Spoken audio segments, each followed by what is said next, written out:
Now on this, I've just put a new water pump on, and they say that whenever you take the stretch fit belt off, the old one, you should replace it.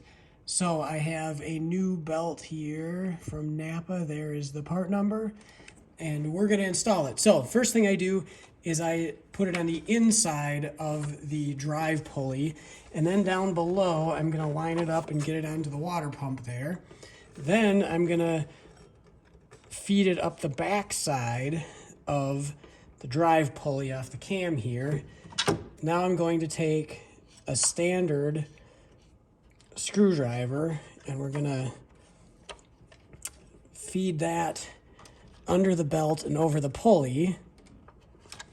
And then I'm gonna take a longer screwdriver or a pry bar, and we're gonna put this up against the cam there. There's what I'm doing there.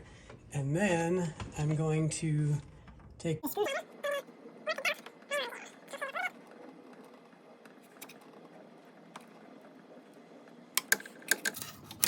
okay, and then we're gonna start it up and it's gonna line up because it's going to spin counterclockwise. We've got it lined up in the back first, so it's gonna straighten out right there in the front and we'll be good to go.